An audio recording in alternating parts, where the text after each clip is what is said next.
Una familia desapareció durante un viaje por carretera en 1986. Durante 14 años, nadie en Andalucía pudo explicar qué les ocurrió a los 4 miembros de la familia Morales: Javier, su esposa Elena y sus 2 hijos, Lucía, de 16 años, y Mateo, de 9. Tras ser vistos por última vez repostando en una gasolinera remota a las afueras de Tabernas, la carretera, desteñida por el sol interminable, no ofreció pistas, y las innumerables búsquedas a lo largo del Mojave solo dieron como resultado rumores. Luego, en la primavera de 2000, las renovaciones en la gasolinera abandonada hacía mucho tiempo revelaron una habitación oculta debajo de los cimientos, un descubrimiento que finalmente desentrañaría el misterio y traería respuestas largamente esperadas a una historia que había perseguido a la región durante más de una década.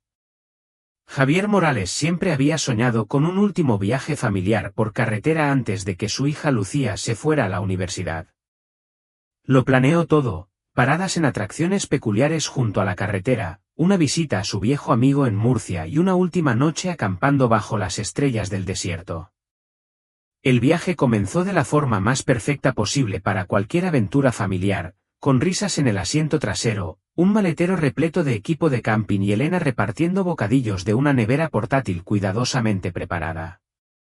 Lucía tomó Polaroids de su hermano pequeño haciendo muecas contra la ventana polvorienta del coche. Durante unas preciosas horas, sintió como si el mundo se abriera. Su último avistamiento confirmado fue a las 5:16 de la tarde del 18 de julio de 1986.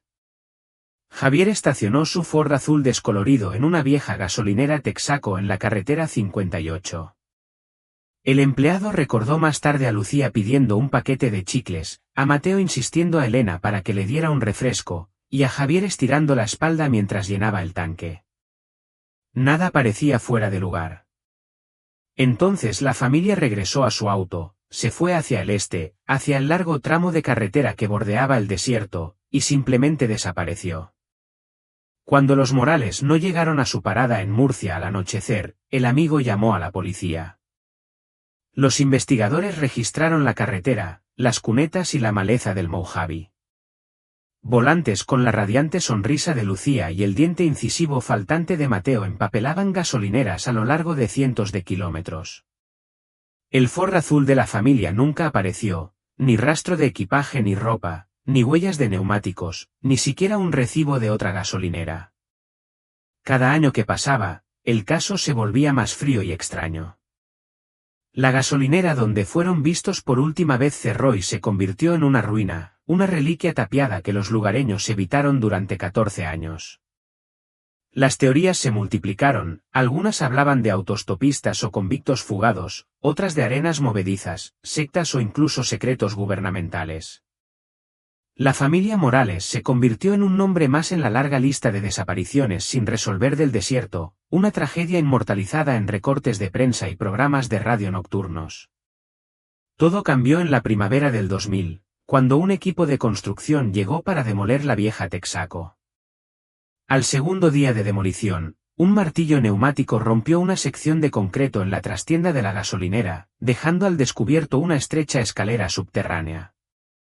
Dentro, los trabajadores encontraron una cámara oculta, las paredes cubiertas de viejos dibujos infantiles, un reproductor de casetes polvoriento sobre un estante de madera, y en una esquina, 4 sacos de dormir descoloridos esparcidos sobre el suelo de baldosas agrietado. Junto a los sacos de dormir había una lonchera oxidada llena de Polaroids, fotos de Lucía y Mateo, tomadas sin lugar a dudas dentro de la habitación oculta. Los Morales habían estado allí. Al conocerse la noticia, viejas heridas se reabrieron en Tabernas y sus alrededores. La pregunta que todos habían intentado olvidar regresó: ¿qué le pasó realmente a la familia Morales esa noche y quién los había escondido bajo la gasolinera más olvidada de la carretera? El descubrimiento de la habitación oculta en el destartalado Texaco conmocionó a Tabernas. Equipos de noticias acudieron al lugar. Detectives, algunos retirados hacía tiempo, regresaron para inspeccionar el linóleo agrietado y escarbar en el polvo en busca de alguna pista perdida.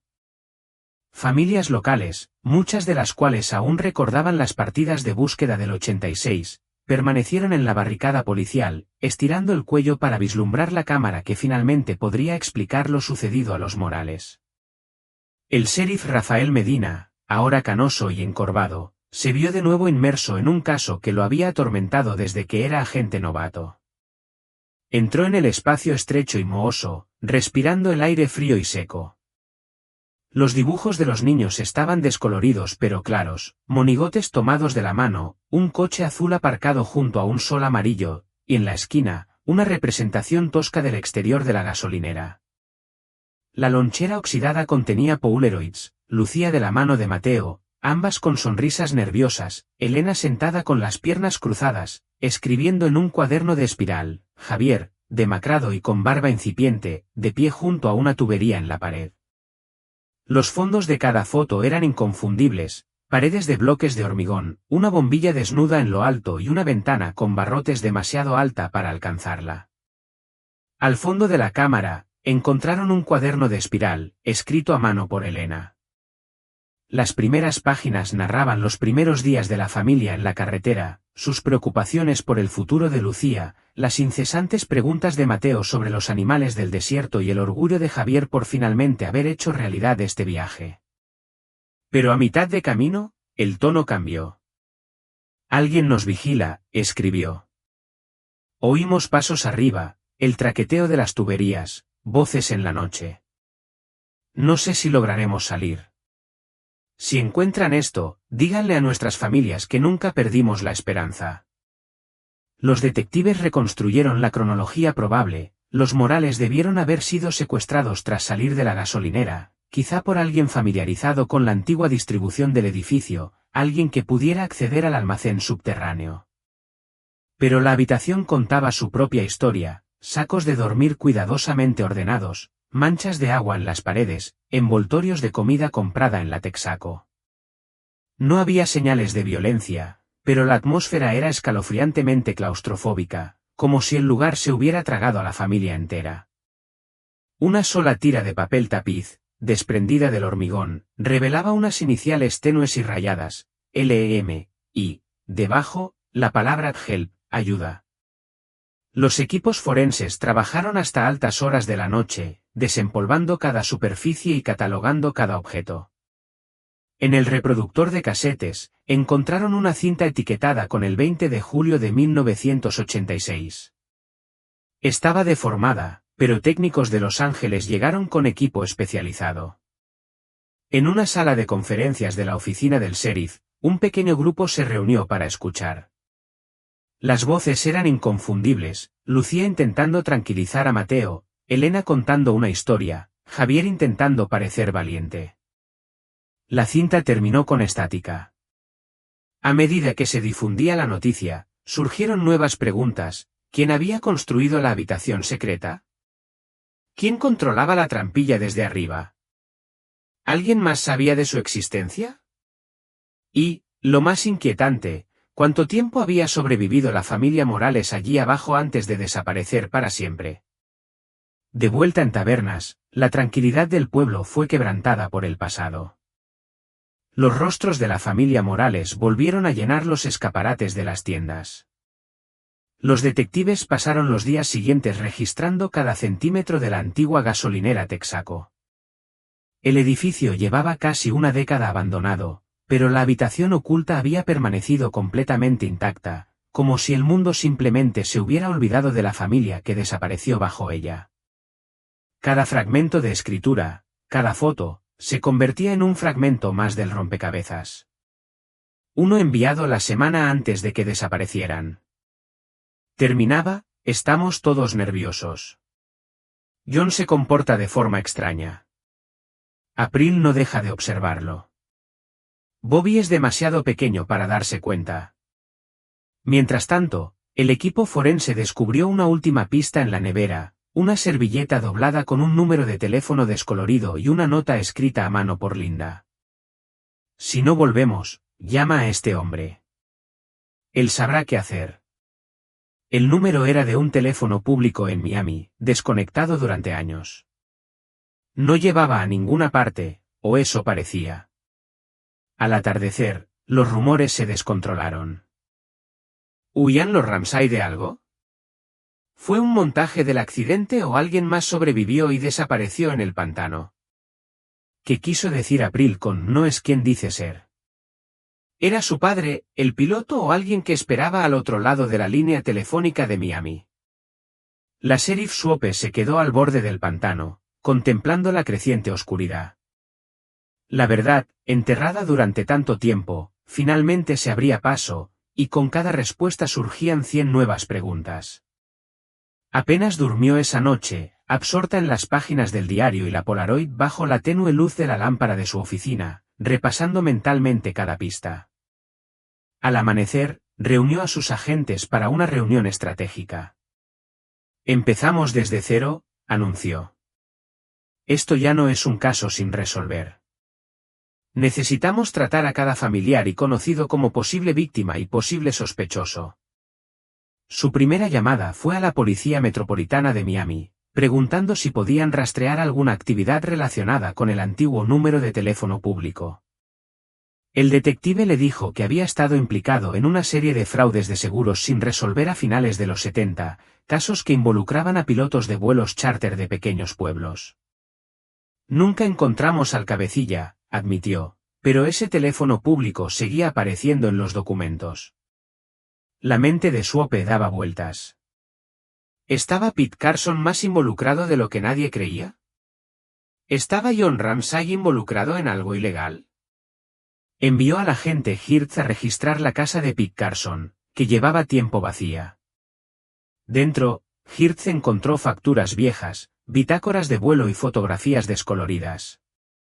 En un archivador destartalado, descubrió una carpeta etiquetada como Chipre, que contenía varias pólizas de seguro de vida, una para Pete y otra, sorprendentemente, para John Ramsay, ambas actualizadas apenas un mes antes de la desaparición. Mientras tanto, el equipo forense regresó del lugar del accidente con un nuevo descubrimiento. En lo profundo del lodo, bajo el asiento del piloto, encontraron un reloj de pulsera estropeado. La inscripción en la parte trasera decía, para John, con todo mi cariño. Al reconocerlo de antiguas fotos familiares, Swope supo que era el regalo de aniversario de Linda para John. Lo guardó con cuidado en una bolsa, notando la sangre seca alrededor del cierre. A medida que se corría la voz, el revuelo mediático se intensificaba. Afuera de la estación, los equipos de filmación se apiñaban, atacando a cualquiera relacionado con los Ramsay. Jenny, amiga de April, habló entre lágrimas ante la cámara, solo quiero que la gente recuerde quiénes eran. April quería ser música. Bobby amaba a los animales. Linda y John no eran perfectos, pero se amaban. Dentro, Swope revisó las pistas de la comunidad. Una llamada anónima afirmó que una semana antes del vuelo, John Ramsay fue visto discutiendo con un desconocido detrás de su ferretería.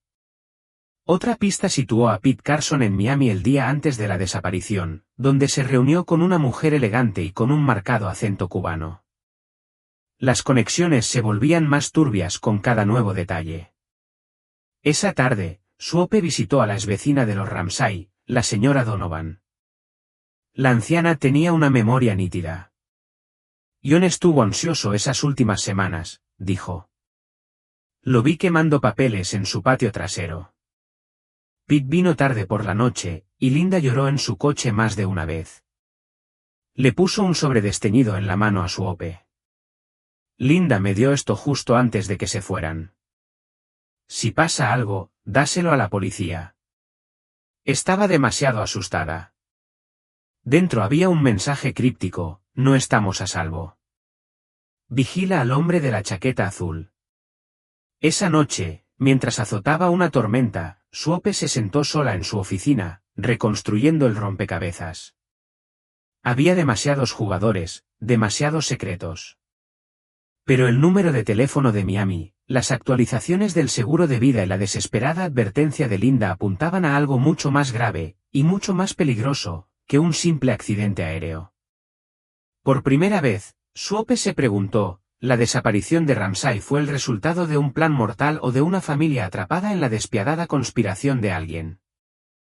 A la mañana siguiente, la lluvia seguía cayendo con fuerza cuando Swope llamó a su homólogo de Miami, el detective Félix Ramos. Le explicó la pista del teléfono público, el avistamiento de Pete Carson y la conexión con el seguro. Ramos, brusco pero mordaz, accedió a ayudar. Consultaré nuestros archivos y veré si hay coincidencias. Pero esa parte de la ciudad estaba llena de estafadores de poca monta. Mientras esperaba, el agente Hird siguió la pista de la ferretería. Encontró a Marty Calhoun, exgerente, quien recordaba vívidamente las últimas semanas de John Ramsay. John estaba estresado, dijo Marty.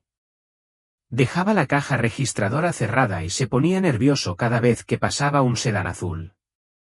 Una tarde, recibió una llamada, salió y lo vi discutiendo con un tipo con una cazadora azul. John parecía aterrorizado. De vuelta en la comisaría, los forenses procesaron las páginas del diario y la Polaroid. Confirmaron que la letra coincidía con la del trabajo escolar de April, pero la huella dactilar de la Polaroid no era suya ni de ningún miembro de la familia Ramsay. Pertenecía a un hombre desconocido, de entre 30 y 40 años. Esa tarde, el detective Ramos llamó con un nombre, Víctor Díaz, un intermediario cubanoamericano vinculado a la red de fraude de seguros, pero nunca acusado.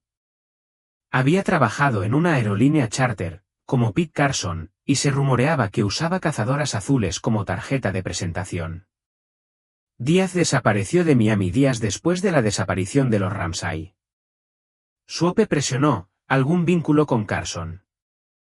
Solo rumores, dijo Ramos. Ambos andaban cerca del aeropuerto, pero nunca juntos. La exesposa de Díaz lo vio con una adolescente asustada antes de que desapareciera. Pensó que era su sobrina. Esa noche, el agente Hird trajo recibos de una ferretería recién encontrados, ocultos tras un panel falso. Muchos eran retiros de efectivo firmados por John Ramsay, uno por $5,000 a nombre de VD, 2 días antes del vuelo. La oficina de Swope rebosaba de pruebas, fragmentos del diario, la advertencia de Linda, el número de Miami, el recibo del seguro y el hombre de la chaqueta azul. Cada pieza apuntaba a una red más grande que una sola tragedia. Se forjó una oscura teoría, John Ramsay, amenazado o involucrado en un complot, sobornó a Díaz. Linda intentó advertir a todos, y April presentía el peligro desde el principio. Pero, ¿cómo acabó el avión en lo profundo del pantano, sin cadáveres? ¿Y si Díaz estaba involucrado, dónde estaba? ¿Había obligado a los Ramsay a desaparecer, o había alguien más detrás? Un rayo brilló mientras Swope presentaba las pruebas. Los secretos de los Ramsay no eran solo personales, estaban entrelazados en una trama criminal que se extendía desde un pequeño pueblo de Florida hasta los rincones más oscuros de Miami. Tras 9 años de silencio, esos secretos volvieron a surgir. Al amanecer, Swope se movía con adrenalina y café solo. Concertó una llamada con el detective Ramos, solicitando todos los casos de personas desaparecidas de finales de los 70 relacionados con vuelos charter, fraude de seguros o cualquier persona relacionada con Díaz. Ramos prometió resultados durante la noche. Mientras tanto, Swope reunió a los amigos y familiares de los Ramsay en el sótano de la iglesia, bajo las vidrieras. La tensión era intensa mientras les contaba sobre el enlace de Miami, la cazadora azul y el recibo de la enfermedad venérea. Jenny, la amiga de April, se sentó atrás, con los brazos cruzados. Walter, el padre de Linda, se irritó. John no era un delincuente. Nunca habría puesto en riesgo a su familia. Pero a medida que Swope describía el retiro de efectivo y la advertencia de Linda, las caras de todos cambiaban. La posibilidad de que John Ramsay se hubiera involucrado con criminales, por decisión propia o por coacción, pesaba mucho. Después de la reunión, Jenny se acercó a Swope con la voz temblorosa. April me dijo una vez que le tenía miedo a alguien con quien trabajaba su padre. No quiso decir más, pero un día. En silencio, buscaron mientras Medina preguntaba por la estación de Texaco, la foto y por qué Salas había conservado la propiedad todos esos años. Al principio, Salas respondió fragmentadamente. Fue un buen trato. No quería problemas. A veces, dijo, creía oír cosas por la noche, pero nunca había nadie. Cuando Miguel vio un relicario de oro familiar, igual al de su madre, sobre una repisa polvorienta, la compostura del anciano flaqueó. ¿Viste alguna vez a la familia Morales? Alguien te contactó para hablar de esa estación antes o después de que la compraras, insistió Matt. Salas meneó la cabeza, aunque Miguel notó que le temblaban las manos. Los agentes encontraron una pequeña caja en el ático llena de fotografías descoloridas, recibos, sorprendentemente, un viejo juego de llaves etiquetado como sótano. De vuelta en la oficina del sheriff, Medina y Miguel revisaron minuciosamente los registros de Salas. Un recibo, fechado el 20 de junio de 1986, mostraba una retirada de efectivo que coincidía con la fecha garabateada en el reverso de la fotografía de la habitación oculta. Era un pequeño detalle, pero hizo que Miguel se preguntara, ¿por qué Salas había sacado efectivo el mismo día que vieron a su familia con vida en esa habitación? Mientras tanto, el análisis forense de la habitación oculta arrojó otro descubrimiento, un mechón de cabello rubio que coincidía con el ADN de Lucía, atrapado en un clavo oxidado detrás de la rejilla de ventilación. Esto sugería que había intentado pedir ayuda desesperadamente. Entre las pertenencias destrozadas, se recuperó el dibujo de un niño, 3 monigotes, uno alto y 2 bajos, de pie bajo una luna creciente, con la palabra hogar escrita debajo. Los medios locales inundaron de teorías. Algunos creían que Salas ocultaba la verdad, que él mismo había encerrado a los Morales o que había encubierto lo que alguien más había hecho. Otros insistían en que era solo otro hombre triste, atrapado en una tragedia que nunca comprendió. A medida que la presión pública aumentaba, Salas cedió. Admitió que una vez había visitado la estación a altas horas de la noche tras oír ruidos extraños, pero dijo que el miedo le impidió seguir buscando. Pensé que eran animales o niños haciendo tonterías. Tenía miedo de lo que encontraría, susurró con la voz entrecortada. Las esperanzas de Miguel resurgieron, alguien, en algún momento, había estado vivo en esa habitación, mucho después de que el mundo dejara de buscar. El equipo del sheriff redobló la búsqueda, esta vez centrándose en el laberinto de túneles y dependencias de la estación, convencidos de que otro secreto acechaba. Una noche, un agente novato encontró algo encajado en una tubería de desagüe detrás de la comisaría, una pequeña libreta maltratada, envuelta en plástico. La libreta estaba dañada por el agua, pero era legible. Dentro había páginas escritas a mano por Elena Morales, que narraban las primeras semanas atrapadas en la habitación, y luego un cambio repentino de escritura, anotaciones más temblorosas y juveniles de Lucía. El último mensaje, escrito con letra infantil, provocó escalofríos en todos los que lo leyeron. Seguimos aquí. Por favor, encuéntrenos. 22 de junio. La noticia reforzó la investigación. Ahora más que nunca, Miguel y el sheriff Medina sabían que la familia Morales se había aferrado a la esperanza, quizás más tiempo del que nadie imaginaba, y que, en algún lugar de la maraña de secretos, aguardaba la respuesta a su destino. El sheriff Medina sabía que seguir pistas en un caso sin resolver tan antiguo era como recoger hilos dispersos en una tormenta de polvo, pero la determinación de Miguel Morales lo mantuvo en marcha.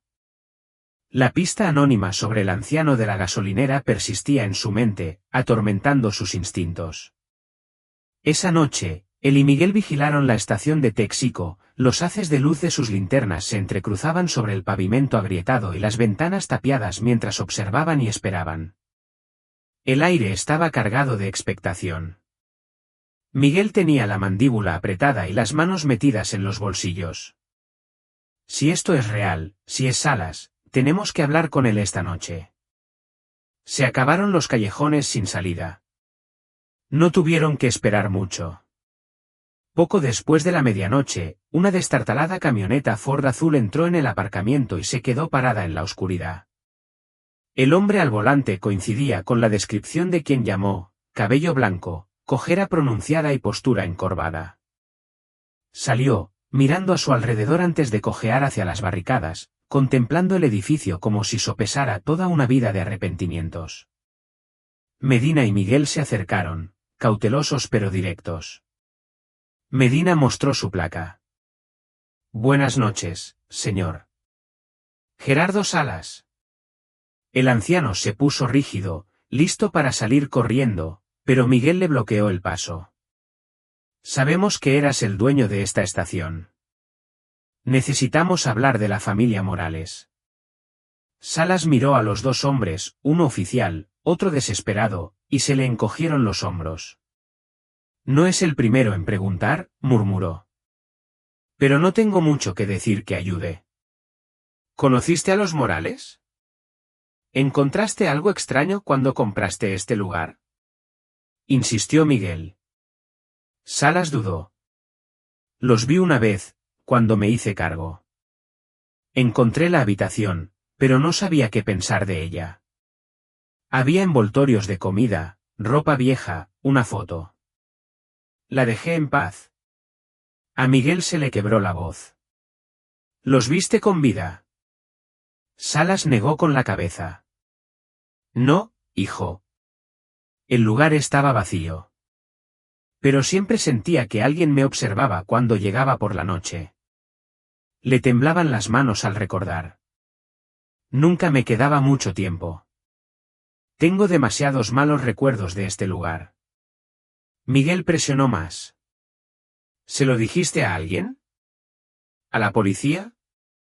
Salas se encogió de hombros, derrotado. Se lo dije al agente inmobiliario. Me dijo que no me preocupara. Probablemente solo eran ocupas o fugitivos. En aquel entonces, nadie quería problemas. Medina intercambió una mirada con Miguel, más cabos sueltos, más ocasiones falladas. Pero había algo que Salas había dicho que llamaba la atención, alguien estaba observando. Medina lo interrogó de nuevo. Dijiste que te sentías vigilado. ¿Viste a alguien alguna vez? Algo raro. Salas asintió lentamente. Un par de veces encontré huellas en la tierra detrás del edificio. También colillas de cigarrillos.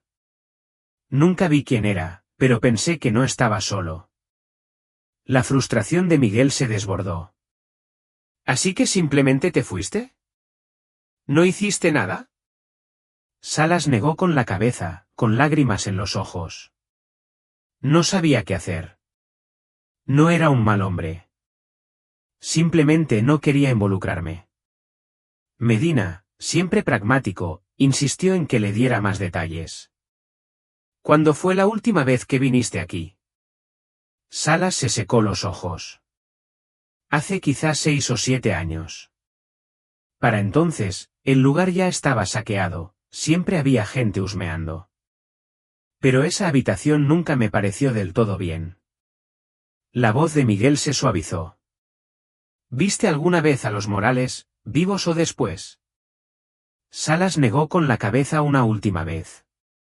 Ojalá pudiera ayudarte, hijo. De verdad que sí. Observaron cómo el anciano regresaba arrastrando los pies a su camioneta y se alejaba en la oscuridad. Para Miguel, era otra puerta que se cerraba, para Medina, era otro hilo que había que tirar. De vuelta en la comisaría, Medina y su equipo comenzaron a revisar antiguos registros de propiedad y llamadas telefónicas, con la esperanza de encontrar a alguien más que pudiera haber entrado al edificio tras la desaparición de los Morales. Encontraron varios nombres, en su mayoría vagabundos o exempleados, pero uno destacaba, Benito Herrero, un vagabundo con antecedentes penales y vinculado a varios robos sin resolver en la zona a finales de los 80. Su nombre había aparecido en antiguos registros de arrestos, pero nunca había sido interrogado en relación con el caso Morales.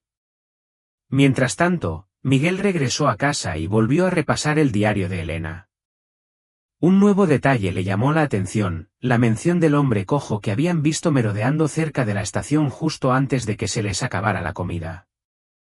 ¿Habría sido Salas o Herrero? Por primera vez en años, Miguel sintió una nueva oleada de urgencia. La verdad estaba ahí fuera, fuera de su alcance, y ahora parecía posible que la historia de la familia Morales finalmente saliera a la luz. El sheriff Medina y Miguel Morales llegaron a la oficina del sheriff temprano a la mañana siguiente, con el sabor rancio del café de la noche anterior y la decepción aún en sus bocas. Una nueva pila de informes los esperaba, todos recopilados desde la visita nocturna de Salas. Medina se frotó los ojos, mirando fijamente el nombre que ahora parecía conectar las sombras del caso, Benito Herrero. Herrero había rondado por la zona de tabernas a finales de los 80, y su nombre había aparecido en algunos archivos policiales antiguos, nada grave, solo allanamiento y hurtos menores, pero estaba surgiendo un patrón. Miguel volvió a hojear el diario de Elena, leyendo y releyendo el pasaje sobre el hombre cojo. Allí, en su letra fina y descolorida, había una línea que antes había pasado por alto. Dijo que podía ayudarnos, pero cada vez que venía, Mateo se asustaba. Mamá no confiaba en él. Nunca venía cuando el sheriff Medina estaba cerca. A Miguel le temblaban las manos. ¿Era realmente Herrero, y no Salas, el que rondaba la estación por la noche? Medina convocó una reunión con sus dos ayudantes de mayor confianza. Empezaron a trazar el perfil de Herrero, rastreando sus últimos movimientos conocidos. Los registros públicos mostraban que se movía por el sur de Andalucía, aceptando trabajos esporádicos y, en ocasiones, desapareciendo durante meses. En 1987, lo detuvieron en Nils y lo liberaron. Después de eso, la pista se perdió. Decidido a localizar a Herrero, Medina llamó a los condados vecinos y revisó los registros de arrestos y las fotos policiales. Fue un trabajo lento, lleno de callejones sin salida, pero ese único nombre, Herrero, era ahora un hilo conductor que ni él ni Miguel podían ignorar. Mientras tanto, el equipo forense seguía revisando las pertenencias de la familia Morales desde la habitación oculta. Encontraron algo nuevo, un trozo de papel encajado tras un zócalo, amarillento por el tiempo, con un breve mensaje escrito a mano apresuradamente. Ayúdennos. 26 de junio. Viene de noche. Por favor, apúrense. La fecha coincidía con la semana en que se presumía que la familia había desaparecido, y la nota, dirigida a nadie en particular, provocó escalofríos en la habitación.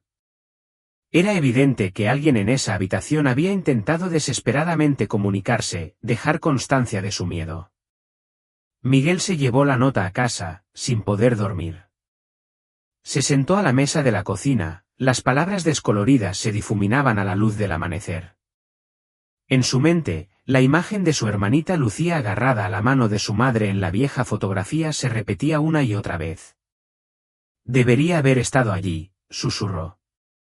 Llamó a Medina antes del amanecer. Tenemos que encontrar a Herrero. Si está vivo, si está ahí fuera, tenemos que obligarlo a hablar. Medina, a pesar de todos sus años en la fuerza, también sintió la urgencia. Lo sé. No nos rendiremos. Mientras tanto, la noticia de la nota se filtró a la prensa, reavivando la visibilidad pública del caso. Regresaron las furgonetas de noticias, acampadas frente a la comisaría de Texico, y la gente de tabernas empezó a llamar para dar pistas, algunas creíbles, la mayoría rumores descabellados. Sin embargo, una pista llamó la atención de Medina. Una mujer de Huerca-Lovera afirmó haber visto a un hombre que coincidía con la descripción de Herrero viviendo en un parque de caravanas deteriorado. Es reservado, cojea al caminar y siempre mira por encima del hombro, dijo. Conduce un Chevy destartalado con matrícula de Murcia. Era todo lo que Medina necesitaba.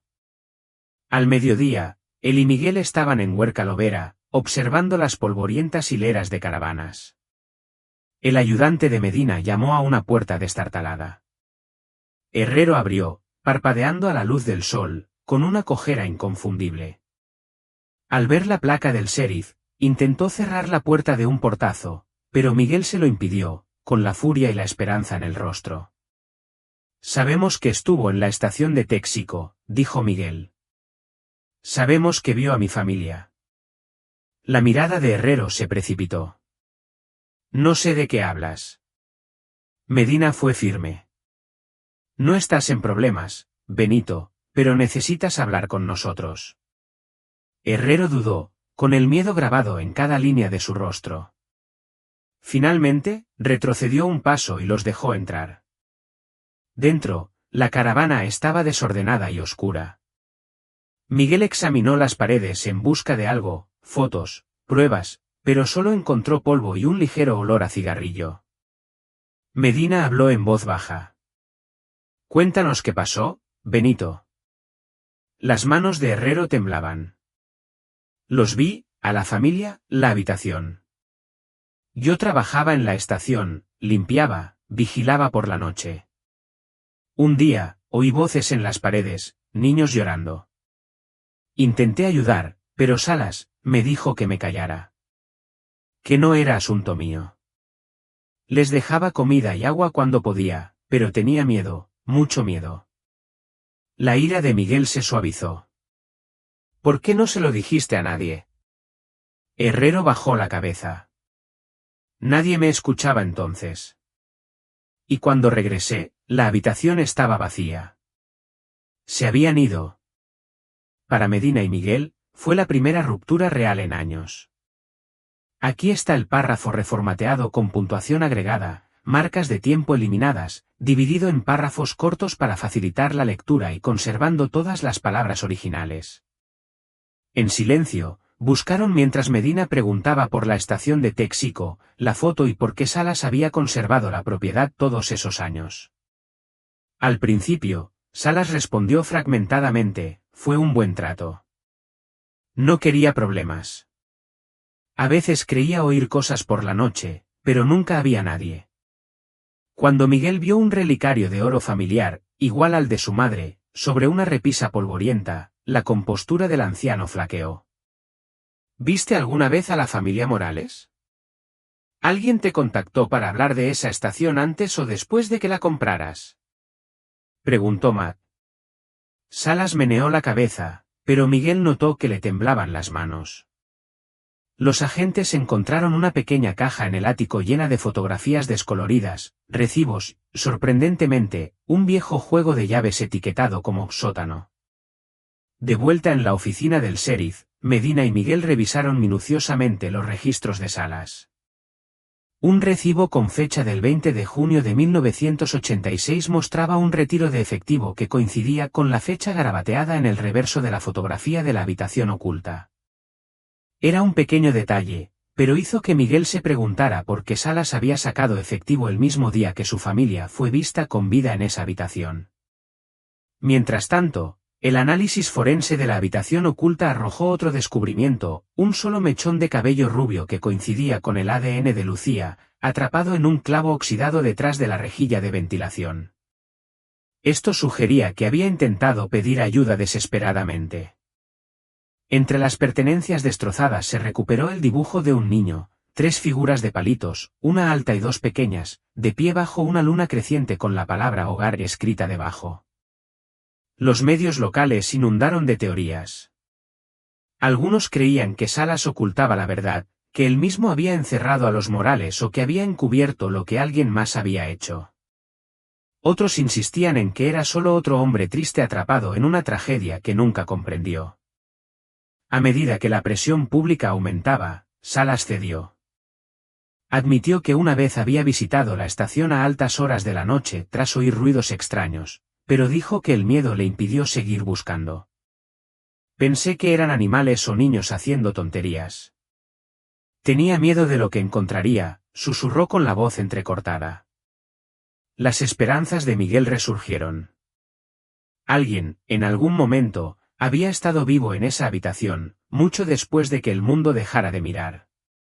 El equipo del sheriff redobló su búsqueda, esta vez centrándose en el laberinto de túneles y dependencias de la estación, convencidos de que otro secreto estaba cerca. Una noche, un agente novato encontró algo encajado en una tubería de desagüe detrás de la comisaría, una pequeña libreta abollada envuelta en plástico.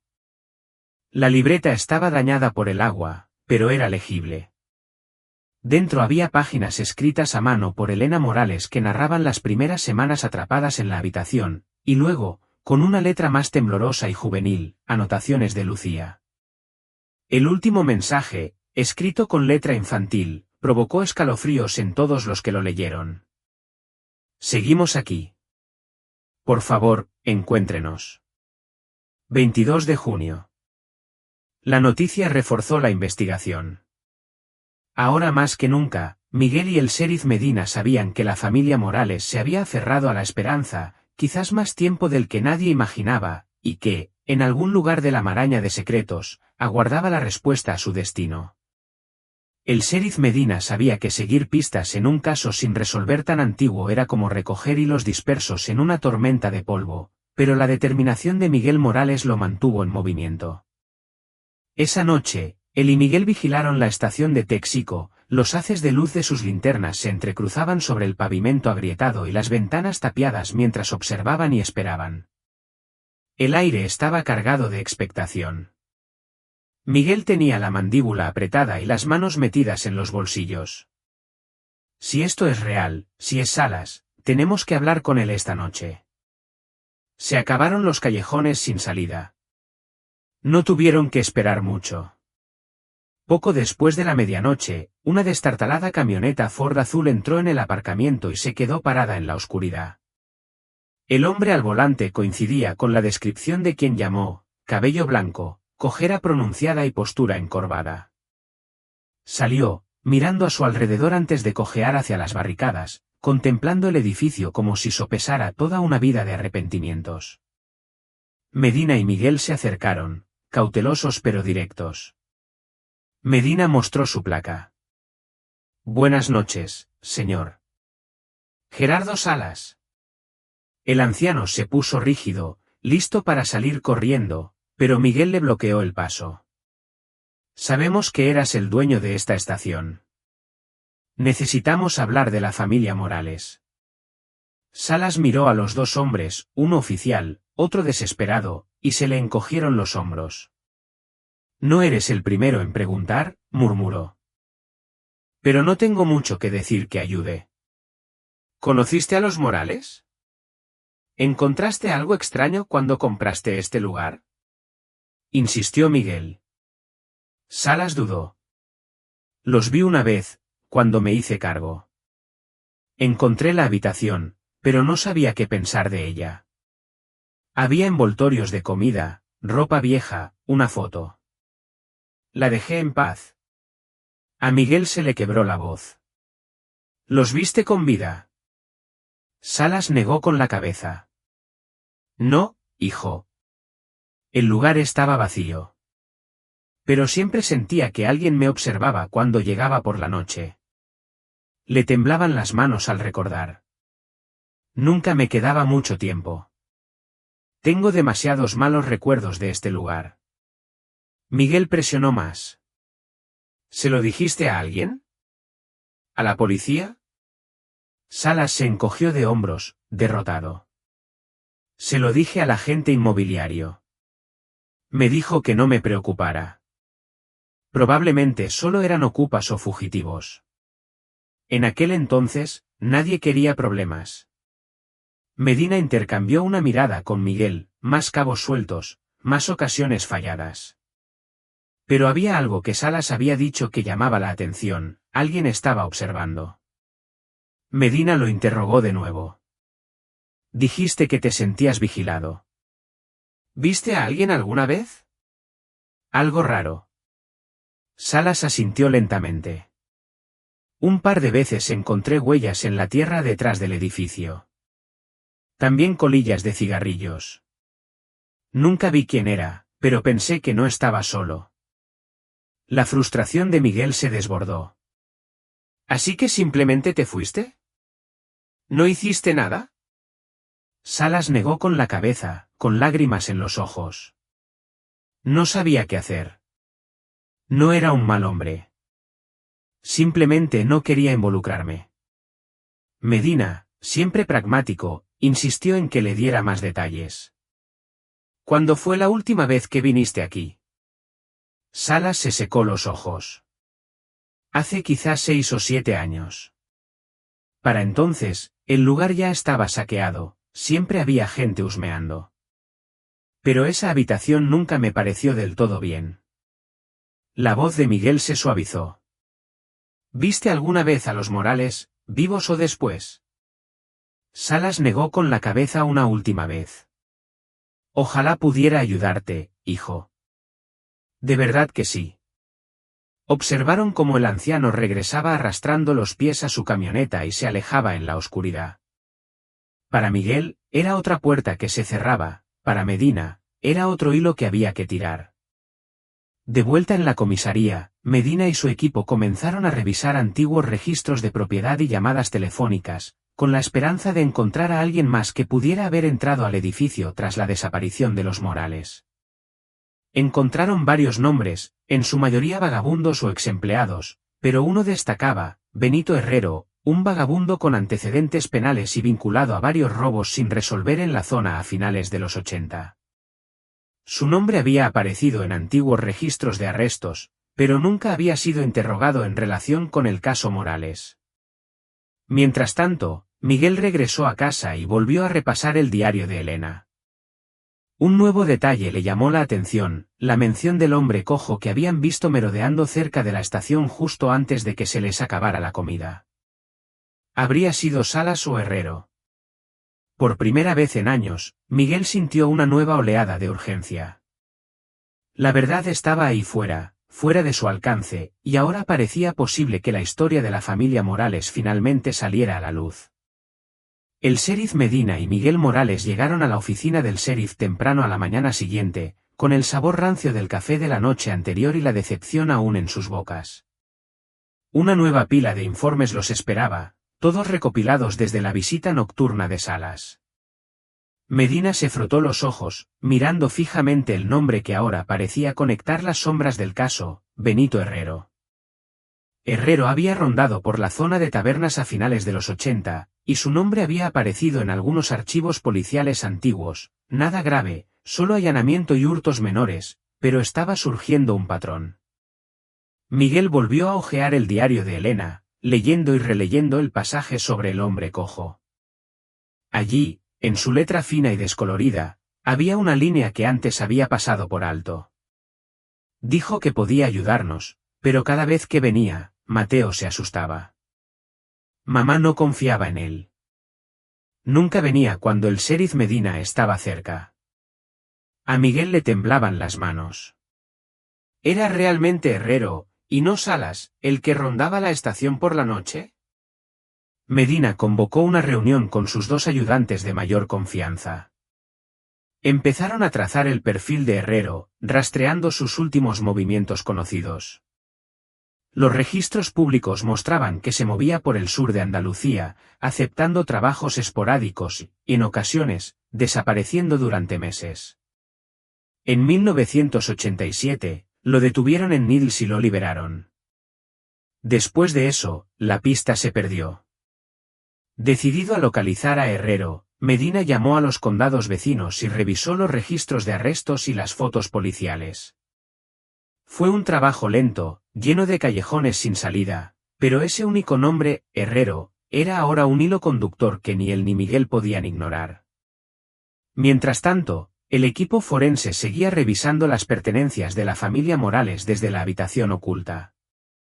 Encontraron algo nuevo, un trozo de papel encajado tras un zócalo, amarillento por el tiempo, con un breve mensaje escrito a mano apresuradamente. Ayúdennos. 26 de junio. Viene de noche. Por favor, apúrense. La fecha coincidía con la semana en que se presumía que la familia había desaparecido, y la nota, dirigida a nadie en particular, provocó escalofríos en la habitación. Era evidente que alguien en esa habitación había intentado desesperadamente comunicarse, dejar constancia de su miedo. Miguel se llevó la nota a casa, sin poder dormir. Se sentó a la mesa de la cocina, las palabras descoloridas se difuminaban a la luz del amanecer. En su mente, la imagen de su hermanita Lucía agarrada a la mano de su madre en la vieja fotografía se repetía una y otra vez. Debería haber estado allí, susurró. Llamó a Medina antes del amanecer. Tenemos que encontrar a Herrero. Si está vivo, si está ahí fuera, Tenemos que obligarlo a hablar. Medina, a pesar de todos sus años en la fuerza, también sintió la urgencia. Lo sé. No nos rendiremos. Mientras tanto, la noticia de la nota se filtró a la prensa, reavivando la visibilidad pública del caso. Regresaron las furgonetas de noticias, acampadas frente a la comisaría de Texcoco, y la gente de tabernas empezó a llamar para dar pistas, algunas creíbles, la mayoría rumores descabellados. Sin embargo, una pista llamó la atención de Medina. Una mujer de Huerca-Lovera afirmó haber visto a un hombre que coincidía con la descripción de Herrero viviendo en un parque de caravanas deteriorado. Es reservado, cojea al caminar y siempre mira por encima del hombro, dijo. Conduce un Chevy destartalado con matrícula de Murcia. Era todo lo que Medina necesitaba. Al mediodía, él y Miguel estaban en Huerca-Lovera, observando las polvorientas hileras de caravanas. El ayudante de Medina llamó a una puerta destartalada. Herrero abrió, parpadeando a la luz del sol, con una cojera inconfundible. Al ver la placa del sheriff, intentó cerrar la puerta de un portazo, pero Miguel se lo impidió, con la furia y la esperanza en el rostro. Sabemos que estuvo en la estación de Texcoco, dijo Miguel. Sabemos que vio a mi familia. La mirada de Herrero se precipitó. No sé de qué hablas. Medina fue firme. No estás en problemas, Benito, pero necesitas hablar con nosotros. Herrero dudó, con el miedo grabado en cada línea de su rostro. Finalmente, retrocedió un paso y los dejó entrar. Dentro, la caravana estaba desordenada y oscura. Miguel examinó las paredes en busca de algo, fotos, pruebas, pero solo encontró polvo y un ligero olor a cigarrillo. Medina habló en voz baja. Cuéntanos qué pasó, Benito. Las manos de Herrero temblaban. Los vi, a la familia, la habitación. Yo trabajaba en la estación, limpiaba, vigilaba por la noche. Un día, oí voces en las paredes, niños llorando. Intenté ayudar, pero Salas me dijo que me callara. Que no era asunto mío. Les dejaba comida y agua cuando podía, pero tenía miedo, mucho miedo. La ira de Miguel se suavizó. ¿Por qué no se lo dijiste a nadie? Herrero bajó la cabeza. Nadie me escuchaba entonces. Y cuando regresé, la habitación estaba vacía. Se habían ido. Para Medina y Miguel, fue la primera ruptura real en años. El testimonio de Herrero completó algunas piezas del rompecabezas, pero la pregunta central permaneció: ¿qué pasó realmente con la familia Morales en esa habitación oculta y, si escaparon, a dónde fueron? Afuera, el sol brillaba sobre el parque de casas rodantes, y por primera vez desde que se encontró la habitación oculta, la esperanza parecía real. Medina le prometió a Miguel: nos estamos acercando. Aún no hemos terminado, ni de lejos. Al día siguiente de su tensa entrevista con Benito Herrero, el sheriff Medina y Miguel Morales se sentaron juntos en la oficina del sheriff de Tabernas, reconstruyendo las implicaciones de la historia de Herrero.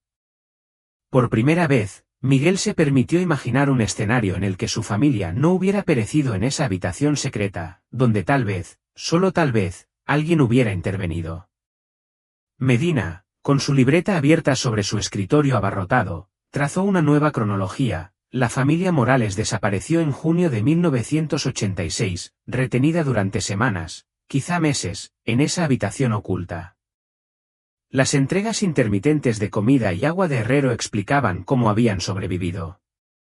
Las notas y los diarios de Elena mostraban que su esperanza crecía y menguaba con cada día que pasaba. Pero entonces, tiempo después de que Hunter Salas fuera ahuyentado por Herrero, la familia desapareció. No había cuerpos ni una nota final. ¿Se escaparon o los trasladaron a otro lugar?, se preguntó Medina en voz alta. La voz de Miguel sonó áspera. Mi mamá jamás habría salido de esa habitación si no hubiera pensado que había una salida. Medina lo consideró. Sabemos que Salas dejó de usar la estación después de que desaparecieran, pero también sabemos que Herrero dejó comida en la puerta después de que Salas desapareciera. Alguien más debió estar involucrado. Nuevas pruebas fueron apareciendo poco a poco a medida que los agentes de Medina revisaban las pertenencias recuperadas de la caravana de Herrero. En una caja de zapatos destartalada, encontraron varias Polaroids descoloridas. 3 mostraban la comisaría de Texaco a diferentes horas del día, vacía, desolada, con las luces apagadas hacía tiempo. La cuarta era una foto borrosa tomada de noche, una figura sombría encorvada cerca de la parte trasera de la comisaría, con un destello metálico en la mano. En el reverso, Herrero había garabateado, 1987, esperé durante horas. A Medina se le aceleró el pulso. Esto demuestra que había un tercero, quizá incluso alguien vigilando o controlando tanto a Herrero como a Salas, dijo. Miguel se acercó. ¿Pero quién es? ¿Y por qué tomarse tantas molestias solo para hacerlos desaparecer? Esa tarde, Medina llamó a un psicólogo forense de Los Ángeles. Juntos, elaboraron los perfiles psicológicos de Salas y Herrero. El psicólogo sugirió que, si bien Salas podría haber sido cómplice, también podría haber sido manipulado por alguien con más poder o con motivos más profundos, quizás vinculados al oscuro pasado de la propiedad. Viejos rumores sobre la estación de Texaco resurgieron, historias locales de deudas por juegos de azar ilegales e incluso supuestos vínculos con la mafia en las décadas de 1970 y 1980. Mientras tanto, Miguel se obsesionó con la fotografía encontrada en el bolsillo de la cazadora. Visitó tiendas de fotografía locales, intentando rastrear el tipo de película y papel revelador. El dueño de una tienda reconoció el estilo, película de fábrica usada en cámaras desechables vendidas en el antiguo Walmart de tabernas. Miguel siguió esta pista, rastreando los registros de ventas desde 1986. Una compra, pocos días antes de la desaparición de la familia Morales, se había pagado en efectivo, pero figuraba a nombre de Robert Hall, un alias que ya había aparecido en los registros de propiedad relacionados con la venta de la estación de Texaco. A medida que las pistas se acumulaban, Medina y Miguel sentían que la soga se apretaba. El descubrimiento llegó una tarde bochornosa cuando un agente irrumpió con la noticia: encontramos un trastero alquilado a nombre de Hall, a 2 manzanas de la comisaría.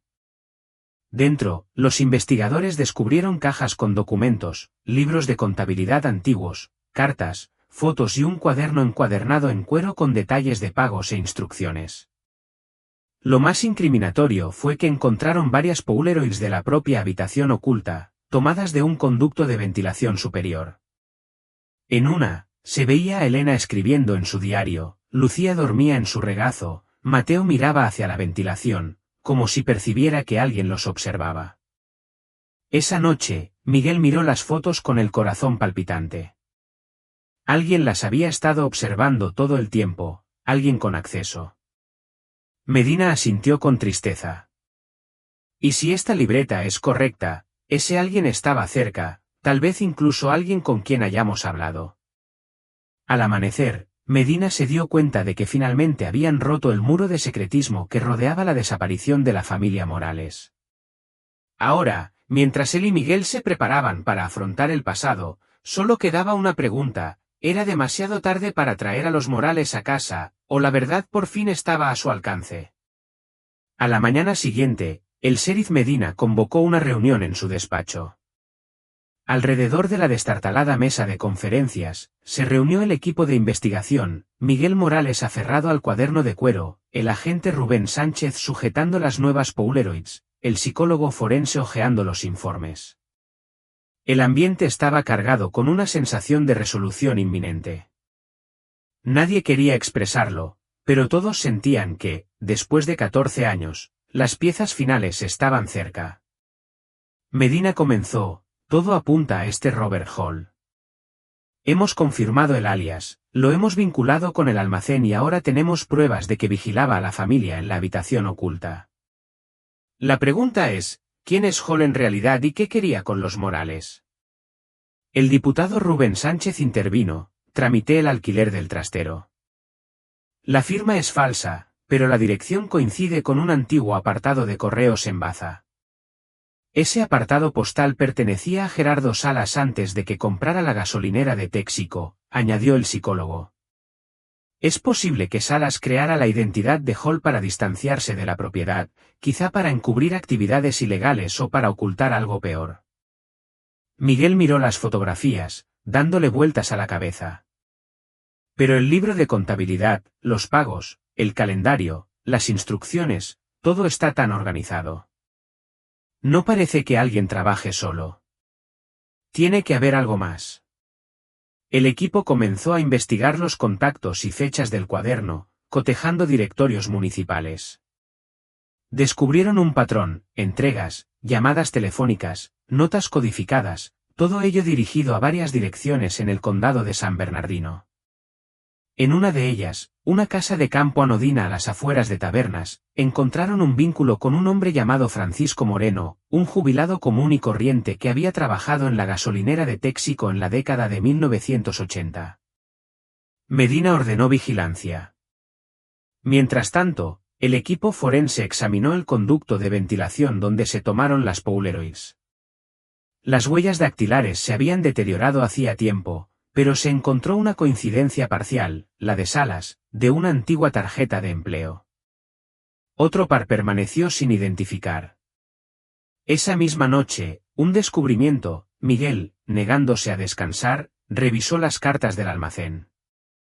Una destacaba, una nota críptica y sin firmar que decía: 28 de junio, la niña está enferma. Muévelas pronto. Me debes una. El matasellos, Tabernas, 27 de junio de 1986, pocos días después de la desaparición de los Morales. Alguien más estaba al mando. ¿Ves?, murmuró Miguel, mostrándole a Medina. Salas y Hall eran intermediarios. Medina asintió, frunciendo el ceño. El verdadero cerebro nunca estuvo en las fotos, nunca estuvo en la propiedad. Pero quien escribió esto llevaba la cuenta. Y si Lucía estaba enferma, quizá por eso las cosas cambiaron tan de repente. Mientras el equipo reconstruía la cronología, surgió otro detalle escalofriante.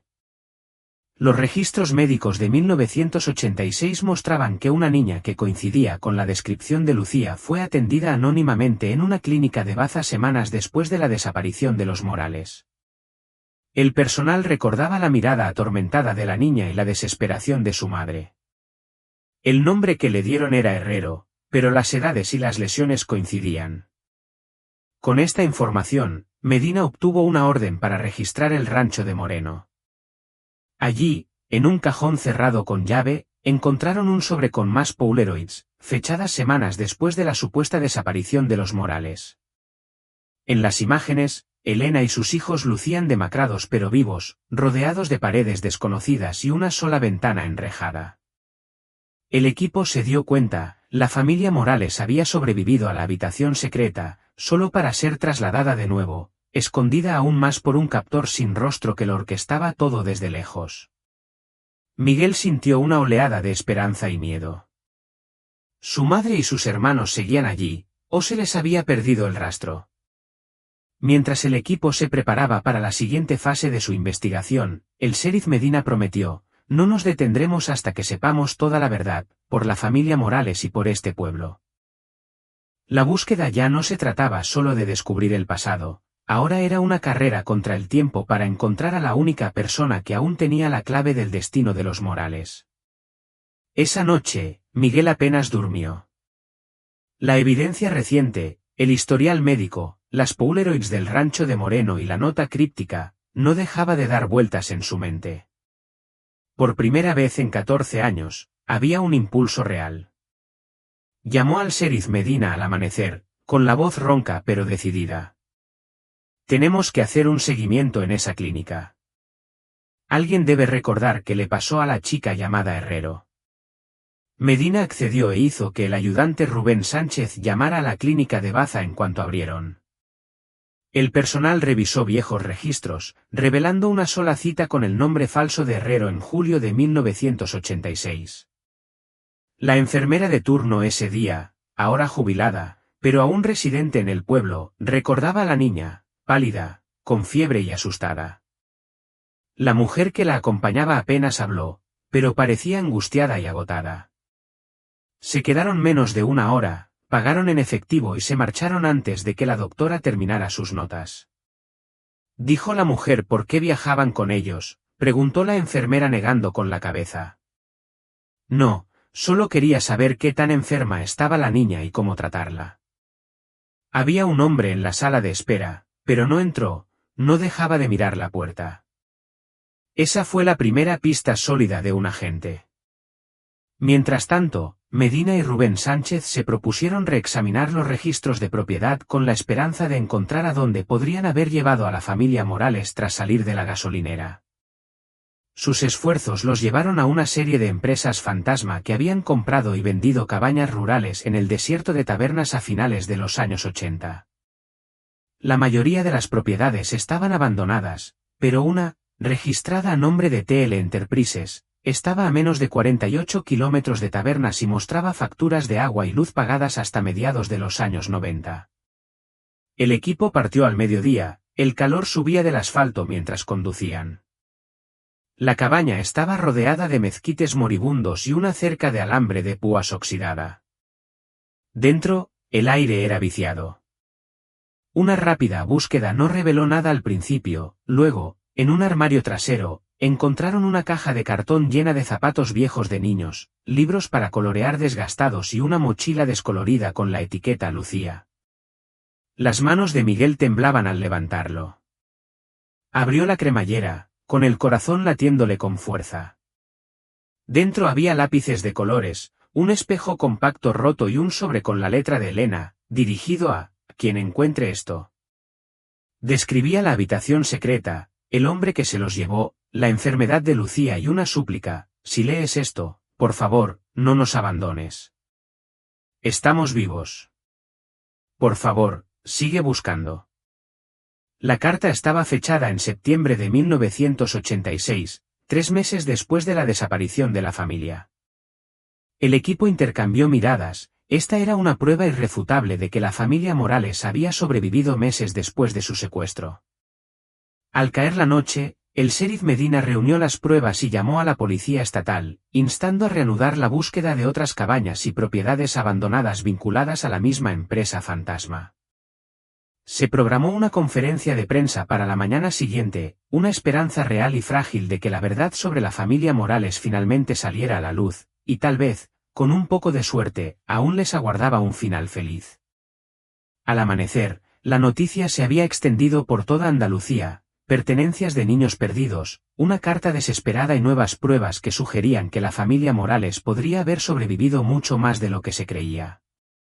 Camiones de televisión y reporteros de periódicos invadieron la oficina del sheriff de Tabernas, cada uno con su propia teoría. ¿Había estado la familia escondida en algún lugar todos estos años? ¿Alguien los había estado ayudando, o eran prisioneros de una trama más grande y siniestra? El sheriff Medina, a quien nunca le ha gustado ser el centro de atención, ofreció una conferencia de prensa mesurada. Seguimos pistas prometedoras, dijo, y solicitamos la ayuda del público con cualquier información sobre la familia Morales o las propiedades que figuran en TL Enterprises. Miguel permaneció a su lado, exhausto y decidido a la vez, mientras la carta de la mochila de Elena y Lucía se mostraba a las cámaras, una inyección de esperanza para un pueblo que casi se había dado por vencido. Mientras el público especulaba, Miguel Medina y el agente Rubén Sánchez indagaron más a fondo. Mapearon cada propiedad adquirida por TL Enterprises, casas móviles aisladas, pequeñas casas cerca del límite del Mojave y 2 cabañas remotas en la montaña al norte de Victorville. Cada ubicación era un posible escondite, pero debían actuar con rapidez, alguien podría intentar ocultar su rastro ahora que la investigación era pública. Miguel y Rubén Sánchez ocuparon la primera cabaña. Estaba cerrada con candado, con las ventanas polvorientas y llenas de periódicos viejos.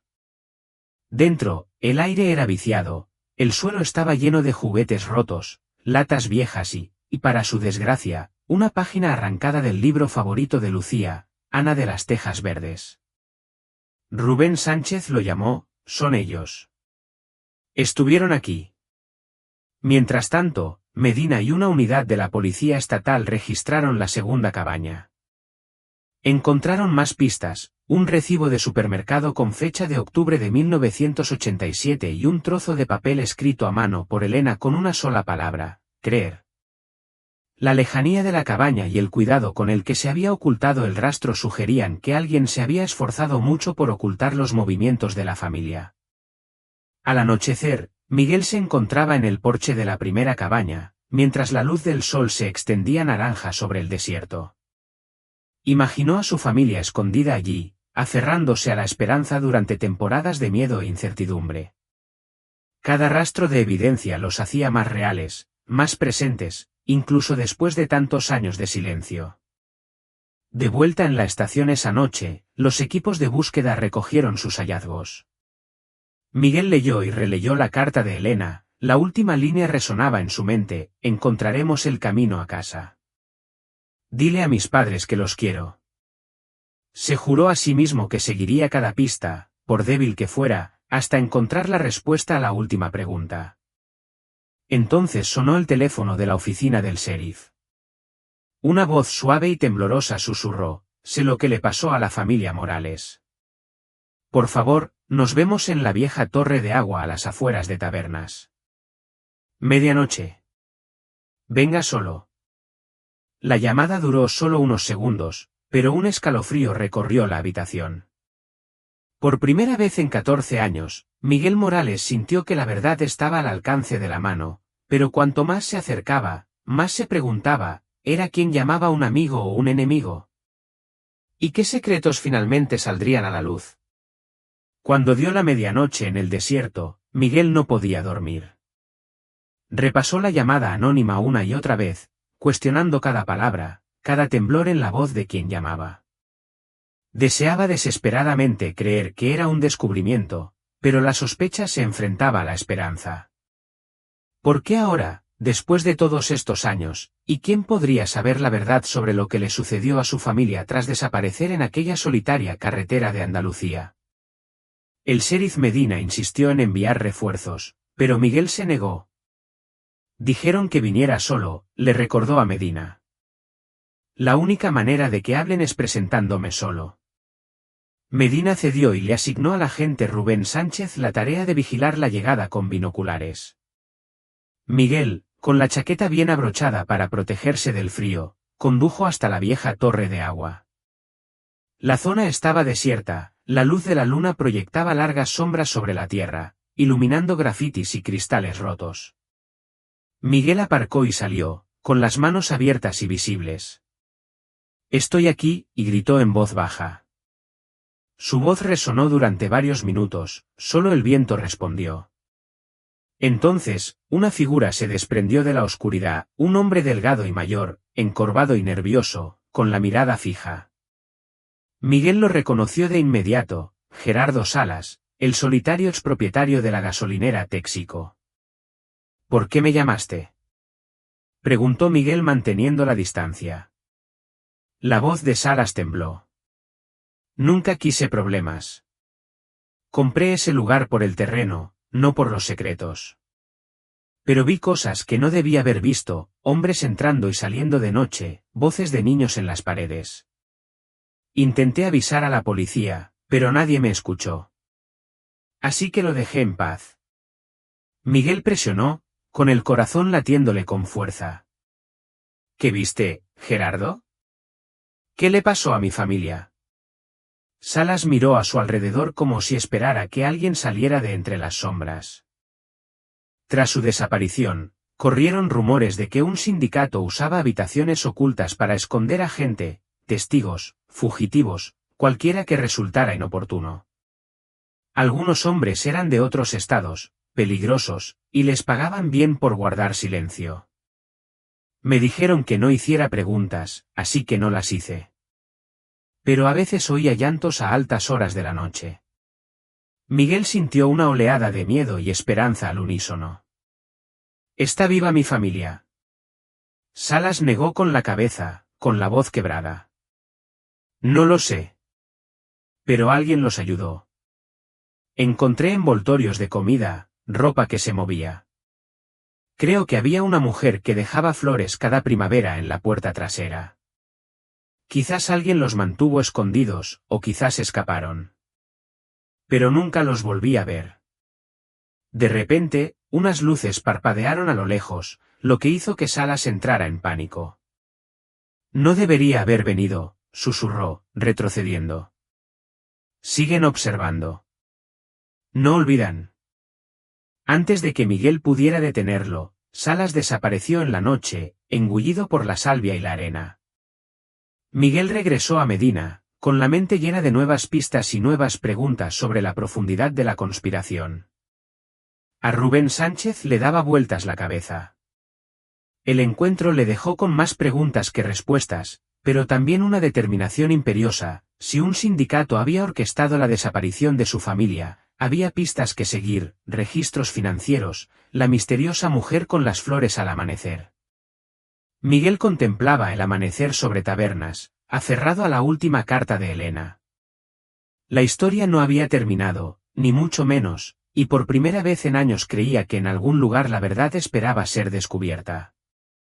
Solo tenía que seguir buscando, aunque eso significara adentrarse en las sombras donde su familia había desaparecido. Al día siguiente de su tensa reunión con Gerardo Salas, Miguel Morales se dedicó de lleno a la búsqueda. Pasó horas en la biblioteca de Tabernas reconstruyendo registros de propiedad y antiguos informes policiales con renovada urgencia. Con cada página manchada de café, descifró la red de hombres que Salas había insinuado, centrándose en cualquier mención de trabajadores foráneos o actividad sospechosa en 1986. Mientras tanto, el sheriff Medina contactó a sus contactos a nivel estatal, buscando cualquier registro de crimen organizado relacionado con Tabernas o sus carreteras. Los equipos forenses revisaron de nuevo cada objeto de la habitación oculta, con la esperanza de encontrar evidencia faltante. Cuando un técnico volvió a analizar la foto descolorida hallada en la cazadora de Texaco, que mostraba a Lucía, Mateo y Elena Morales en la habitación oculta, vio algo en la pared de bloques de hormigón detrás de ellos, una V estilizada, casi como una placa de identificación de pandilla, grabada tenuemente en las sombras. Esa pista electrizó a Medina y Miguel. Trajeron a un experto local en pandillas, quien relacionó al objetivo con un grupo poco conocido del que se rumoreaba que usaba negocios de carreteras como fachada en los años 80 y 90. De repente, el terror aleatorio de la desaparición de Morales se sintió como un objetivo, con la participación de desconocidos más probable. Miguel emprendió la ruta, visitando paradas de camiones y restaurantes a lo largo de la antigua ruta. Hizo preguntas y compartió la foto en voz baja. La mayoría lo ignoró, pero una camarera recordó a una familia desconocida que dos hombres con chaquetas iguales, uno de ellos cojeando, sacaron apresuradamente de su restaurante. Parecía asustados, recordó. La madre lloraba. Pagaron en efectivo y se fueron rápido. Los hombres se quedaron a comer pastel. Esa noche, Miguel se reunió con el sheriff Medina. Juntos, compararon los nombres de los presuntos miembros del sindicato con registros de propiedad e informes policiales. Un nombre aparecía constantemente, Víctor Hidalgo, un mecánico local con antecedentes de hurtos menores, y crucialmente, un vínculo con el anterior dueño de la gasolinera de Texaco. Hidalgo había desaparecido en 1989, pero una antigua dirección seguía registrada, una choza cerca del río, a las afueras de Tabernas. Armados con una orden de registro y una nueva esperanza, Miguel y Medina llegaron a la choza a la mañana siguiente.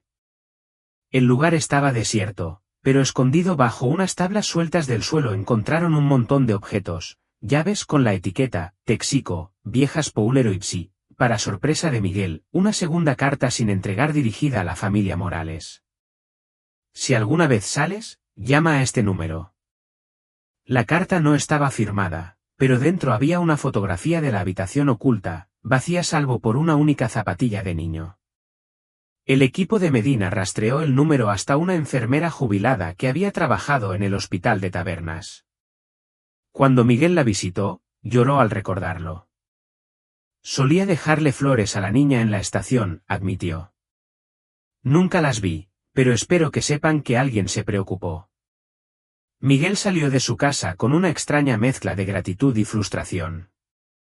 Había más pistas que nunca, pistas reales y tangibles que demostraban que su familia no había desaparecido sin más, pero con cada respuesta, surgían más preguntas: ¿quién entregó las cartas? ¿Quién dibujó el símbolo en la pared y qué sucedió en última instancia en esos últimos días en la habitación oculta? Una cosa era segura, el misterio de la familia Morales no era nada frío.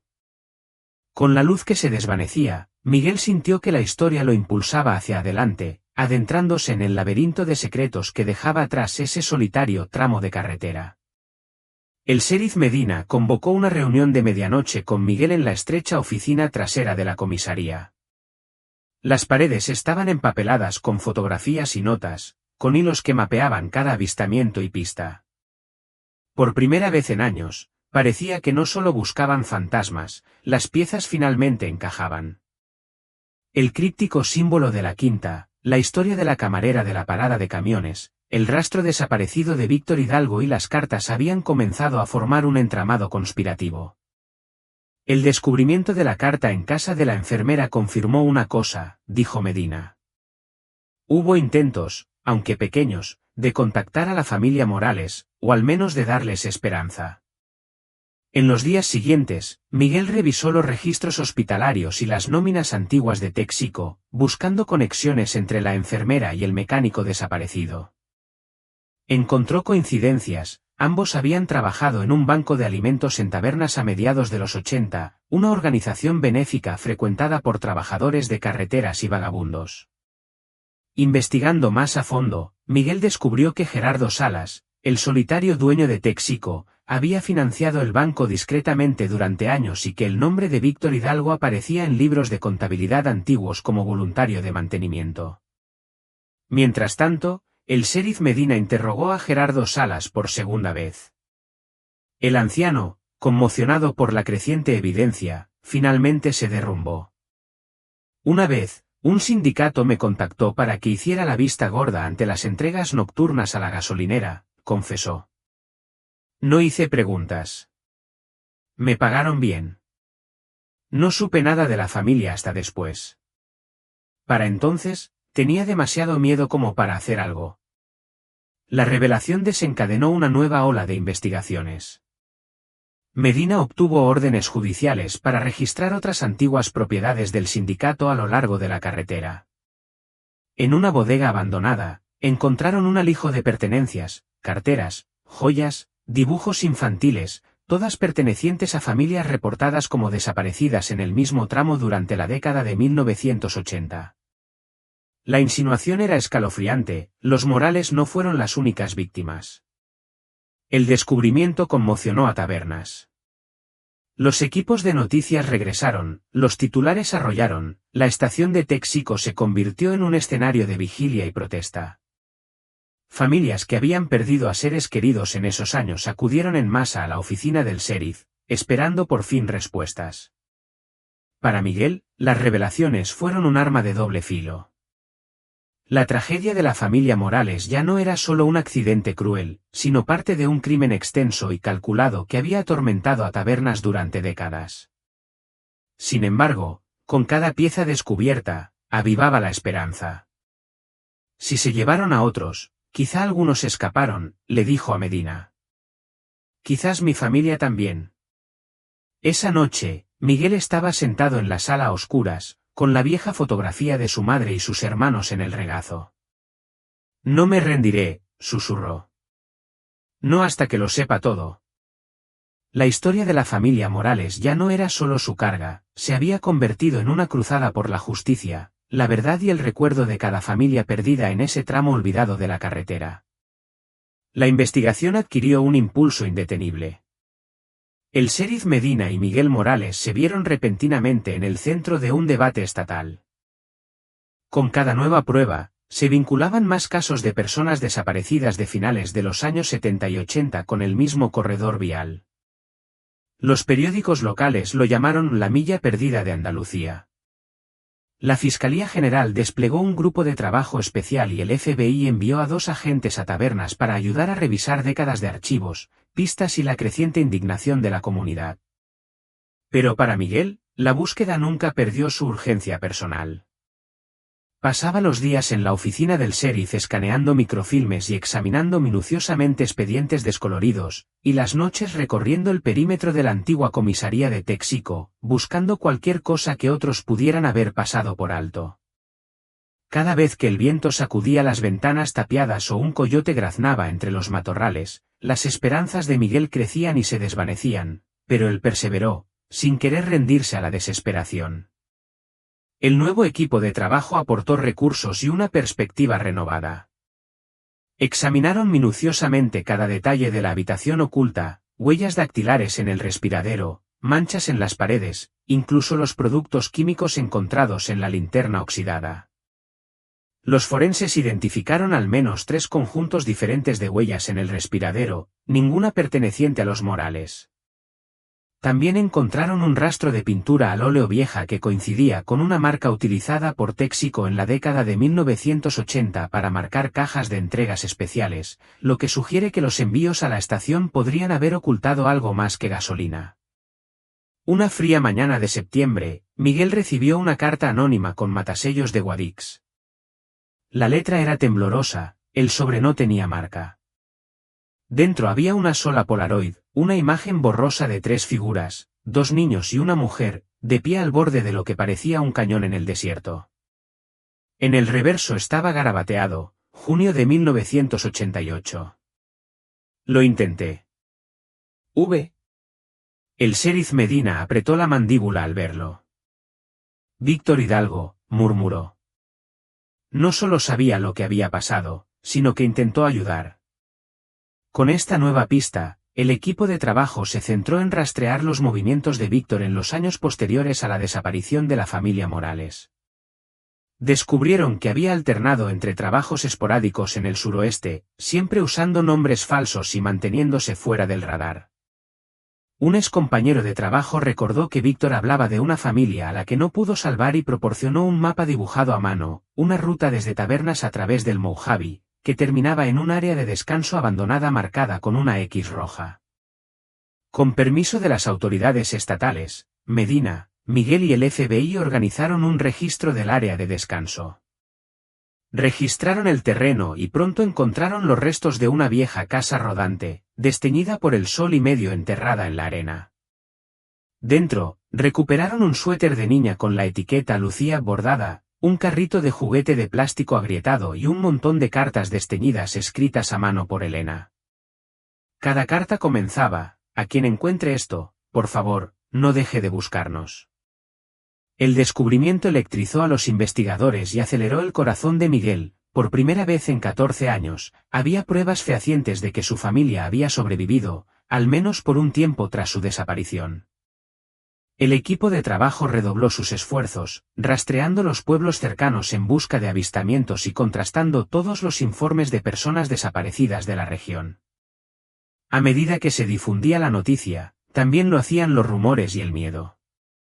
Algunos en tabernas empezaron a susurrar sobre un grupo oscuro que alguna vez controlaba las carreteras, sobre convoys perdidos y funcionarios sobornados. Otros se aferraban a la esperanza, inundando la oficina del sheriff con nuevas pistas, decididos a que este caso finalmente se resolvería. Esa noche, Miguel se sentó solo en la casa de su infancia, leyendo y releyendo las cartas de su madre a la luz de una lámpara. El dolor del pasado lo agobiaba, pero también una nueva certeza: la verdad, por mucho tiempo enterrada, finalmente salía a la luz, y con cada respuesta, los Morales regresaban al mundo de los vivos. Una pista, un recuerdo, un acto de valentía a la vez. Para octubre, la antigua estación de Texaco ya no era una escena del crimen, sino un símbolo de la tenaz esperanza del pueblo. Altares improvisados, fotos de la familia Morales, cartas de desconocidos, flores de plástico, bordeaban la cerca de alambre. Tabernas, antes cansado de la atención, ahora observaba la investigación como si el alma de toda la ciudad dependiera de lo que pudiera suceder. El sheriff Medina y Miguel Morales recorrieron juntos los caminos del desierto, siguiendo rumores y recorriendo la ruta desde Tabernas hasta el área de descanso abandonada. Debieron escaparse de esa habitación, insistió Miguel una noche, mientras recorría el borde andrajoso del suéter recuperado de Lucía. ¿Por qué, si no, aparecerían estas cosas esparcidas por aquí? Medina asintió, igualmente inquieto, acosado por la idea de que la familia Morales podría haber sobrevivido solo para desaparecer nuevamente en la vasta e indiferente carretera. El laboratorio del FBI terminó de analizar la Polaroid y las cartas. Su informe fue agridulce, las cartas fueron escritas definitivamente por Elena Morales, y la tinta databa de 1988, sin embargo, la Polaroid había sido doblemente expuesta, alguien había intentado ocultar lo que realmente había al fondo. El retoque digital reveló el tenue contorno de una autocaravana y un hito kilométrico en la carretera, suficiente para que el grupo de trabajo localizara un tramo de la carretera nacional N-340 al este de Tabernas. Una búsqueda masiva se desató a lo largo de ese solitario tramo de asfalto. Agentes y voluntarios registraron la maleza, detectores de metales barriendo la arena. Era un trabajo agotador e ingrato, pero la esperanza se resistía a morir. Al 12º día, un ranchero local tropezó con algo en un lavadero, un par de cajas de seguridad metálicas oxidadas. Dentro, cuidadosamente envueltas en capas de lona y papel encerado, había docenas de negativos de película, más Polaroids y un casete de audio sin fecha. Las manos de Medina temblaban mientras examinaba la evidencia, seguro de que finalmente respondería a las últimas preguntas insoportables. Los negativos se revelaron durante la noche. La mayoría eran comunes y corrientes, fotos nubladas del cielo del desierto, imágenes sobreexpuestas de matorrales, pero unas cuantas mostraban a la familia Morales viva y unida frente a un restaurante ruinoso en el desierto. Lucía sonreía, sosteniendo la mano de su hermano Mateo, mientras Elena se apoyaba contra la pared, quemada por el sol y delgada, pero muy viva. En una toma, el padre de Miguel estaba de pie junto a una autocaravana, saludando a la cámara. El contenido de la cinta era devastador y esperanzador a partes iguales. La voz de Elena resonó entre la estática, leyendo una carta a sus hijos: si encuentran esto, sepan que lo intentamos.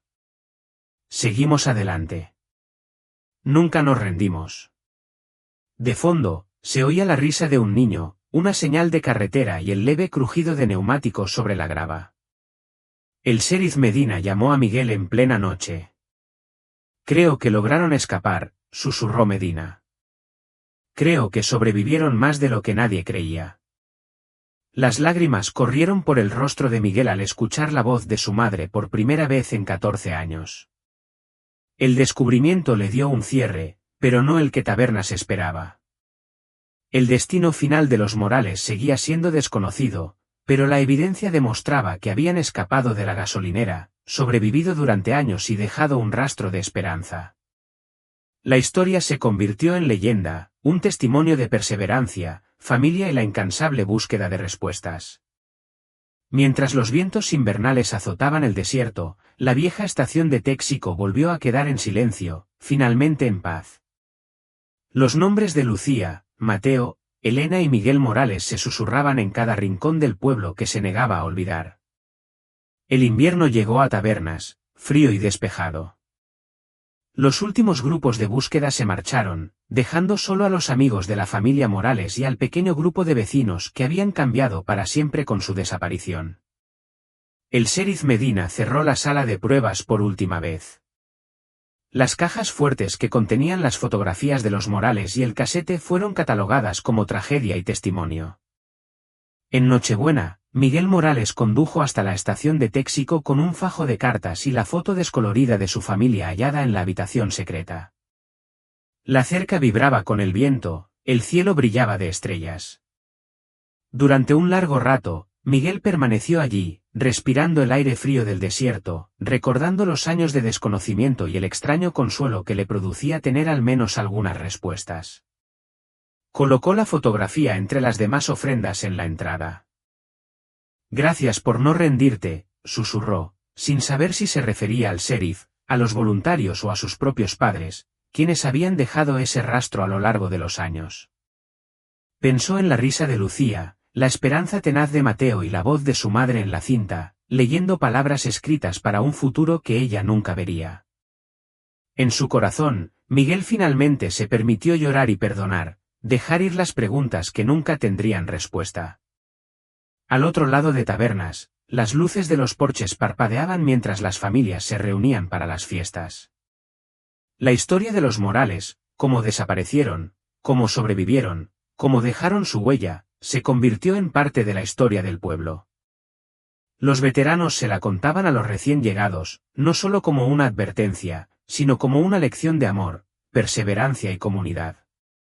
La gasolinera de Téxico nunca volvió a abrirse, años después, fue demolida discretamente, dejando el terreno expuesto al viento del desierto. Pero la historia de la familia Morales perduró, en la memoria de quienes la buscaron, quienes tuvieron esperanza y quienes se negaron a olvidar. En las noches tranquilas, la gente decía, casi se podía oír a Lucía y Mateo cantando desde la vieja carretera, o la voz de Elena resonando en el aire, nunca nos rendimos. Y así, el misterio finalmente dio paso a la paz, imperfecta e incompleta, tal vez, pero la justicia se encontró de todos modos, no en un tribunal ni en una prisión, sino en el amor que se negó a morir, la esperanza que se negó a desvanecerse y la verdad que, después de tantos años, finalmente salió a la luz.